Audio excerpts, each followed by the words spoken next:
No matter who we are or how happy we feel, there will always be things that come along in our lives and derail us and knock us off course.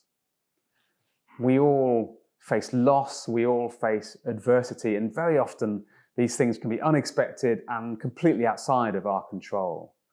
But even when these are things we can't change, it doesn't mean that we need to feel hopeless. One of my favourite speakers on this theme is Maria Sirois, who shares not only her own great wisdom and research, but also an incredibly inspiring stories about the way she's learnt to cope with dark times in her own life. And Maria's going to remind us that although we can't change these things that happen to us, we do still have a choice over how we respond to them.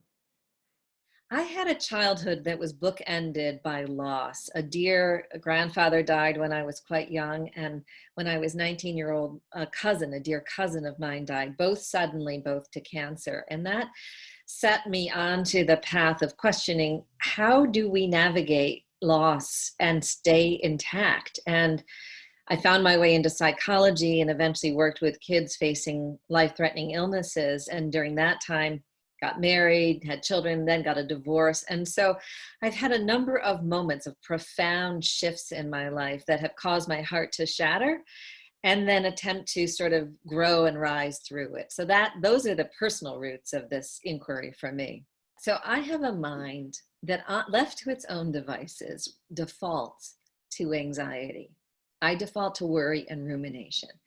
And if I don't actually consciously remind myself that I have a choice of where I put my attention, then on my own, I create a world that feels darker rather than lighter. Emerson said it this way: to different minds, the same day is a hell or a heaven, right? I can experience the same day either as hell or heaven by choosing where I put my attention.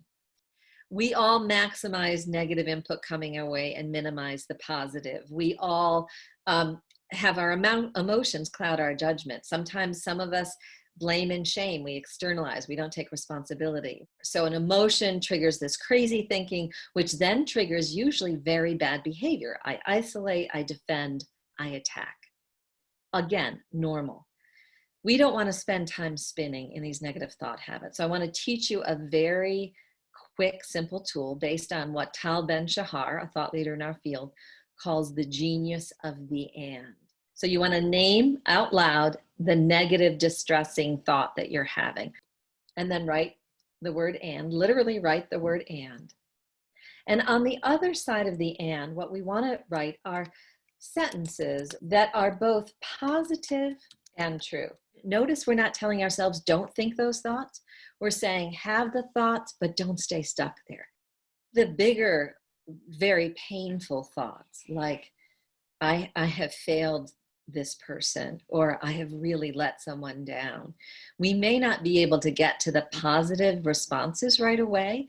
That's okay. I just want you to live with the and for a while. Like, I will literally pace my bedroom and sometimes it takes moments, sometimes it takes days to get to the and that's okay. Because what we're training ourselves to do again is to stand in this place of personal responsibility and personal leadership, where we hold ourselves accountable for the quality of our thinking.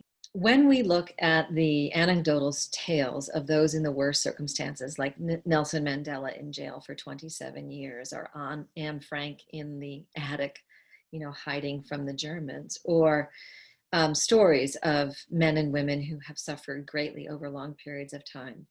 The resilient stories have this thread of the and in them. In other words, I'm facing the darkness as best as I can, and I'm turning my attention whenever possible toward the good. Resilience rests on the choices that we make that remind us that we have the choice to shape our day. I don't have the choice. I cannot control how my mother is doing 2,000 miles away in the south of the United States. I cannot control what the political leadership in my country is doing or not doing on behalf of our own well-being. I do have control, and this is the control we most need, over how I shape my day, how I respond to the stressors in front of me. One of the dangers, Mark, of me showing up as a presenter, I've got my hair combed, I have a makeup on, I actually put a proper top on, like one of the dangers is that people project on me that this is how I look every day.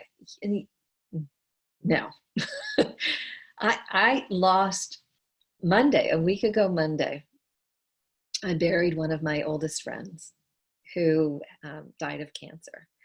And none of this was available to me last week. None of it. I had canceled all the webinars. I allowed myself to do the deep grieving. I forced myself to go on walks because I knew they would help me and remind me that there's a larger world out there.